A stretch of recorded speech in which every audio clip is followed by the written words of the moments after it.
Dear students, good morning to all. हम लोग graph के बारे में अध्ययन कर रहे हैं। एक प्रश्न बना हुआ है और विस्तृत जानकारी आप लोगों को दी गई है ग्राफ के बारे में। कैसे ग्राफ को हल करते हैं, कैसे उसका मान निकालते हैं, किस कंडीशन में क्या होता है, आप सबको इसके पहले वाले क्लास में अच्छी तरह से समझाया गया है। आज हम उसी चैप्टर के दूसरे प्रश्न को लेकर के उपस्थित हैं आप लोगों के लिए। प्रश्न देखते हैं क्या है। क्रिकेट टीम के कोच ने 3,900 रुपए में 3 बल्ले और 6 गेंदें खरीदी। बाद में उसने एक और बल्ला तथा उसी प्रकार की 2 गेंदें 1,300 रुपए में खरीदी। इसे बीजगणितीय और ज्यामितीय रूप में व्यक्त करना है। तो सबसे पहले हमें इसे समीकरण का रूप देना होगा और तत्पश्चात उसका ग्राफ खींचना होगा। आइए सीखते हैं इसको कैसे। तो यहां पर बल्ले और गेंद, इसको हम वेरिएबल्स मान लेंगे। यही हमारे पास 2 ऑब्जेक्ट हैं, तो इनका मूल्य हमें मानना है। मान लिया लेट एक बल्ले की कीमत या एक बल्ले का मूल्य x रुपए, जो पहले दिया है उसको x मान लिया जाए, और एक गेंद इसका मूल्य y रुपए। अब इक्वेशन का रूप देना है प्रश्नानुसार। 3 बल्ले 3 बैट्स, तो एक बैट का मूल्य है x, तो 3 बल्ले का 3x, और 6 बॉल्स 6 गेंद का मूल्य, एक का y है तो 6 का 6y, और यह हो गया टोटल प्राइस 3,900। इसी प्रकार एक और बल्ला एक, और उसी प्रकार की 2 गेंदें 2y, और इसका वैल्यू है 1,300। ये हमने इक्वेशन बना लिया। अब इस इक्वेशन का ग्राफ खींचना है, तो सबसे पहले इसका टेबल तैयार करें। जीरो मेथड आपको बताया था हमने। फ्रॉम इक्वेशन 1, अब मन ही मन इसकी जांच करें और टेबल तैयार कर लें। इक्वेशन 1 में हम x का वैल्यू 0 पुट कर दें। जब 0 पुट करेंगे तो y की वैल्यू क्या हो जाएगी, यहां रफ में देख लें। 6y is equal to 3900, y is equal to 3900 divided by 6। इसको हम कटा दें तो कितना होगा,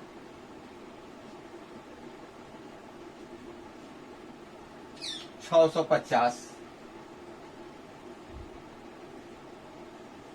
और यदि y की वैल्यू हम 0 रखें तब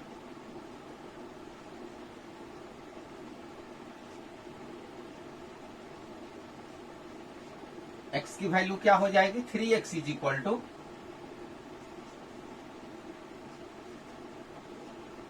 3,900, और therefore x is equal to 1,300 x का वैल्यू होगा, तो y की वैल्यू 0 हो जाएगी।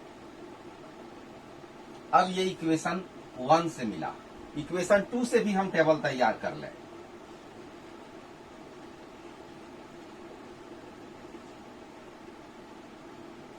यहां पर जब हम x का वैल्यू 0 रखेंगे, x का वैल्यू 0 रखेंगे तो y की वैल्यू क्या हो जाएगी, 2y इज इक्वल टू 1300, और ये y का मान हो जाएगा ठीक इतना ही आएगा। और जब y की वैल्यू हम 0 रख देंगे तो x की वैल्यू सीधे 1300, 1,300 ये दिखाई दे रहा है। देखने में दोनों इक्वेशन की जो टेबल्स है वो सेम है। इट मीन्स कि दोनों का जो लाइन हम ग्राफ खींचेंगे वो एक ही होगा।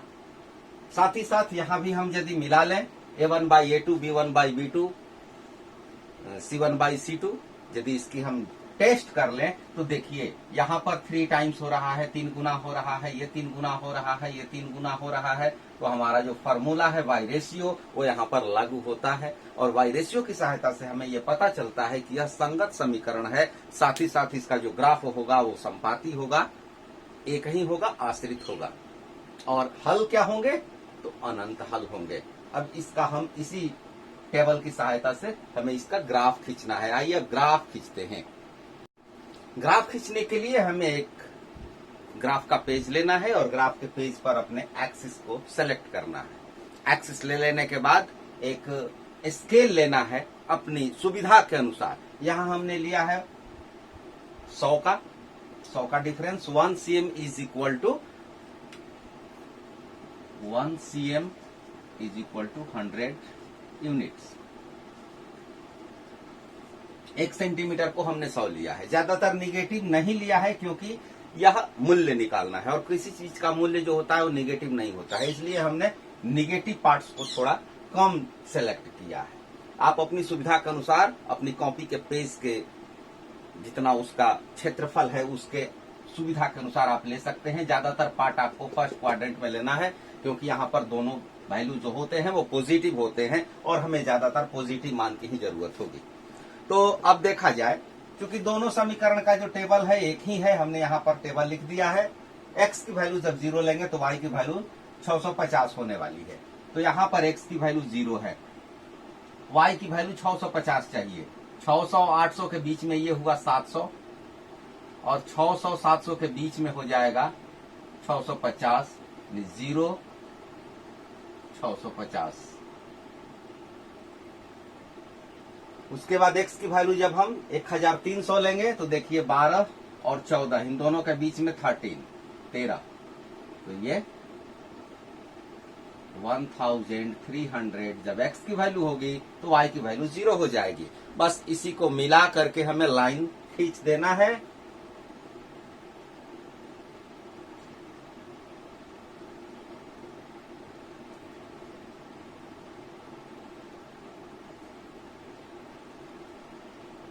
लाइन को आप आगे पीछे बढ़ा सकते हैं, उतना रेंज तक ले जा सकते हैं जहां तक आपने वैल्यू रखा है, तो उस रेंज तक आप लेके जा सकते हैं। और ये हो गया ग्राफ दोनों समीकरणों का, एक और समीकरण 2। यदि दूसरे का भी खींचेंगे तो वही होगा। अब दोनों समीकरणों को यहां पर हम लिख देंगे, एक साइड में लिख दें 3x plus 6y is equal to 3900 और एक साइड में लिख दे कि x plus 2y is equal to 1300। इस प्रकार हम क्या पाते हैं कि जितने भी पॉइंट्स हैं वो सब इंटरसेक्टिंग पॉइंट्स हैं। जितने भी बिंदु हैं इस लाइन पर वो सभी प्रतिच्छेदन बिंदु हैं। तो जितने बिंदुओं पर दोनों लाइंस प्रतिच्छेद करती हैं उतने उसके हल होते हैं। तो यहां पर अनंत हल होंगे।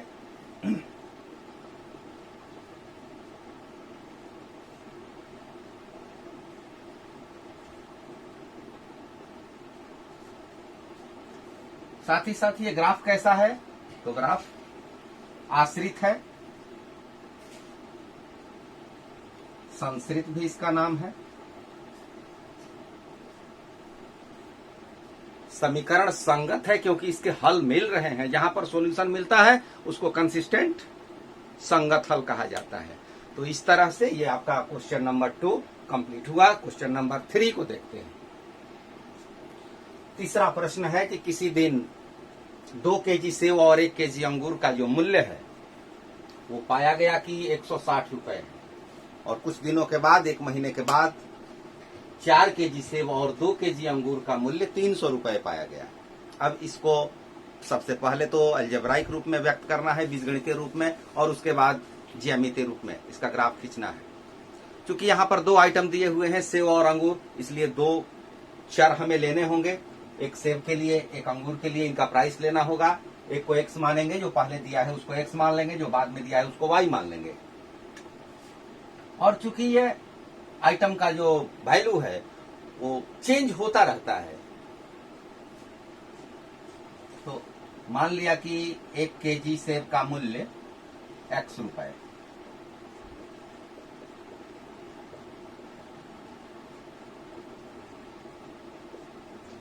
और 1 केजी ग्रेप्स अंगूर का मूल्य y रुपए।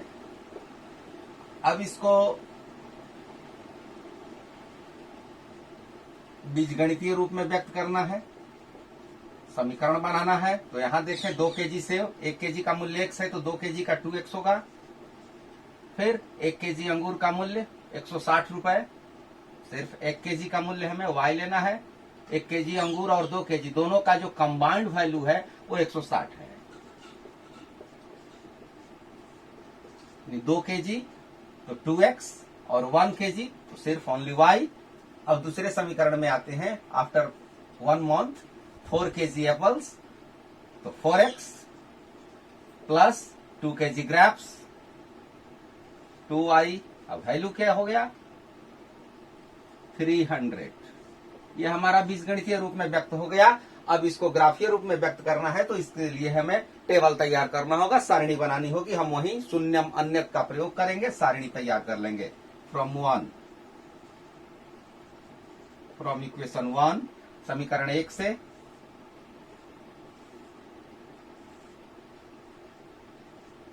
शून्यम अन्यत का जब हम यूज करते हैं तो मन ही मन हमें टेबल तैयार हो जाता है, हमको कहीं रफ करने की भी जरूरत नहीं पड़ती है। सीख लेते हैं। यदि हम x की वैल्यू 0 रखें तो ये पूरा पार्ट 0 हो जाएगा। y की वैल्यू 160 दिखाई दे रही है।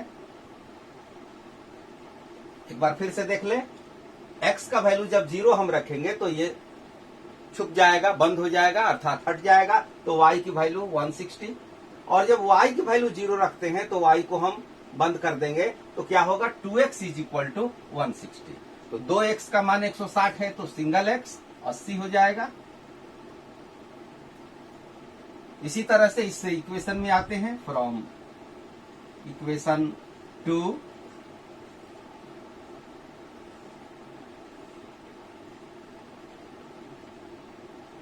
x की वैल्यू जब हम 0 लेंगे, इसको 0 कर दें तो y की वैल्यू कितनी हो जाएगी 2y बराबर 300। तो सिंगल y 150।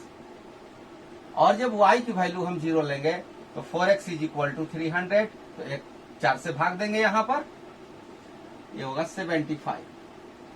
अब ये टेबल तैयार हो गया, ये हमारा बन गया। आप यहां रफ कर सकते हैं, एग्जामिनेशन के लिए आप वहां दिखा सकते हैं, जो कि जरूरी होता है। अब इसका ग्राफ खींचना है तो ग्राफ के लिए हम एक सेलेक्ट कर लेंगे, अपना एक्सिस स्केल ये सब सेलेक्ट कर लेते हैं। अब हमें इन दोनों समीकरणों का ग्राफ खींचना है। इसका टेबल यहां पर है। तो अब हमने एक स्केल सेलेक्ट कर लिया है। ज्यादातर वैल्यू हमने पॉजिटिव लिया है क्योंकि प्राइस है, किसी चीज का दाम है, मूल्य है, तो निगेटिव हो नहीं सकता। अब हमें ग्राफ खींचना है इसका।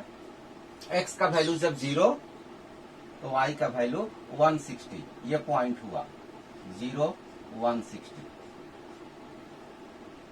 और जब x की वैल्यू 80 है तो y की वैल्यू 0 है। अब इसको हम मिला देंगे, लाइन खींच देंगे इन दोनों पॉइंट्स का। दोनों पॉइंट्स को स्केल की सहायता से आप, क्योंकि स्केल हमारा छोटा है, आप मिला लीजिएगा।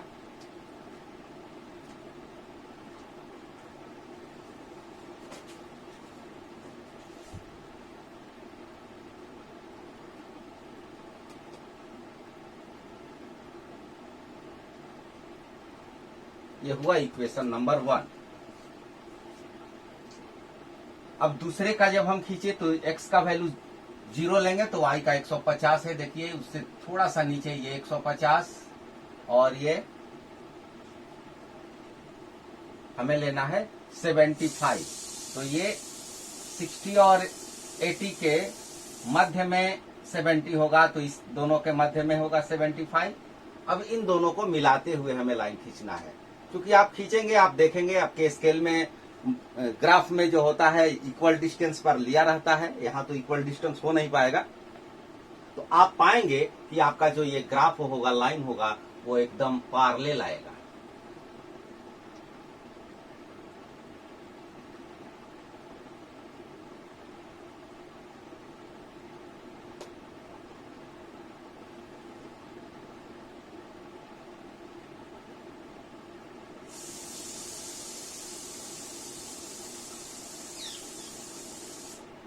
यहाँ थोड़ा सा दिक्कत हो रहा है मिलाने में, लेकिन आप अपने ग्राफ में जब आप देखेंगे तो आप पाएंगे कि यह बिल्कुल समानांतर रेखा आपको मिलेगी। यह लाइन है 0 150 का पॉइंट है ये इक्वेशन नंबर 2 का ये लाइन है। समीकरणों को लिख देते हैं इस पर, और ये समीकरण होंगे हमारे 2x + 1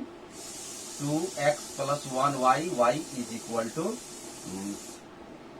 160, इक्वेशन नंबर 1। और ये जो लाइन है दूसरे का 4x + 2y is equal to 300। तो इस लाइन से हमें क्या पता चलता है, ये जो लाइन है वो पैरेलल लाइन है, और पैरेलल लाइन कभी एक दूसरे को इंटरसेक्ट नहीं करती है। इंटरसेक्ट नहीं करेगी तो इसका कोई भी सॉल्यूशन नहीं होगा, इसका नो सॉल्यूशन।